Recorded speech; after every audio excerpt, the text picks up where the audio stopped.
While the president appears to continue to be consumed on an almost daily basis with the Russia investigation, he has more pressing matters at hand, such as whether his summit with Kim Jong-un is on or off. Meeting with the president of Uzbekistan today, President Trump was unclear about the status of his summit with North Korean leader Kim Jong-un.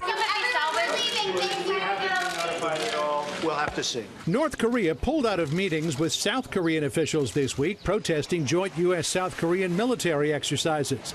Pyongyang also left open to question whether the U.S.-North Korea meeting would be scuttled. White House officials think it all might be so much North Korean bluster. Look, this is something that we fully expected. The president is very used and ready for tough negotiations, and if they want to meet, we'll be ready, and if they don't, that's okay too. We'll continue with the campaign of maximum pressure if that's the case, but like I just said, if they want to meet, the president will certainly be ready. While military exercises were the initial rationale for its tantrum, North Korea also made clear it has an issue with what National Security Advisor John Bolton told Fox's Chris Wallace on April 29th. Bolton saying there is already a model for what North Korean denuclearization would look like. And we have very much in mind the Libya model from 2003, 2004.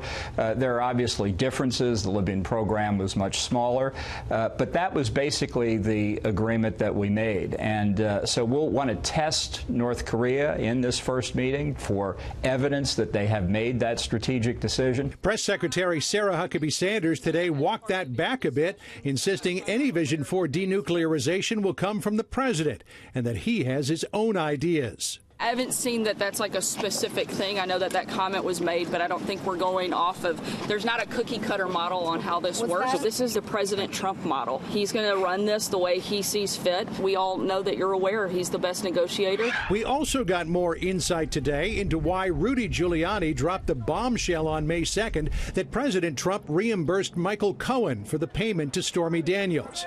In a financial disclosure released by the Office of Government Ethics today, President Trump reports in 2016, expenses were incurred by one of Donald J. Trump's attorneys, Michael Cohen. Mr. Cohen sought reimbursement of those expenses, and Mr. Trump fully reimbursed Mr. Cohen in 2017. The president contends he was not required to report the reimbursement, but did so in the interest of transparency.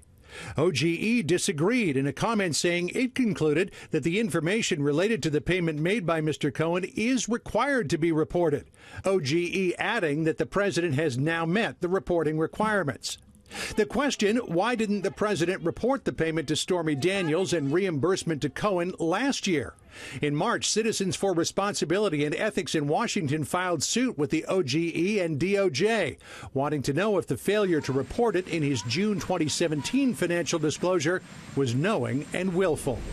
The acting director of the Office of Government Ethics sent both reports and an accompanying letter to the Deputy Attorney General Rod Rosenstein for further investigation, or at least further consideration as to why Giuliani made that statement to Sean Hannity back on May the 2nd. Sources tell Fox News Giuliani was aware that the Cohen payments would come out in the president's financial disclosure and wanted to get ahead of it. By getting ahead of it, Brett, it would be Giuliani who took the hit and not the president.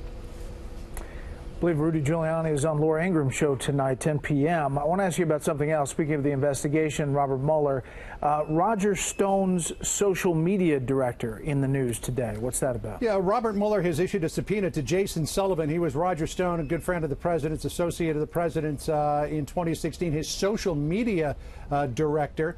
We contacted Jason Sullivan, who confirmed to Fox News that, yes, he did indeed receive a subpoena. Wouldn't go much beyond that, though. But this is an indication, Brett, that Mueller may be looking into any evidence that Roger Stone knew what WikiLeaks was up to when it was releasing all of those Clinton emails that ostensibly, at least allegedly, had been hacked by Russia. I guess Mueller wants to know what Roger Stone knew and when he knew it. Brett?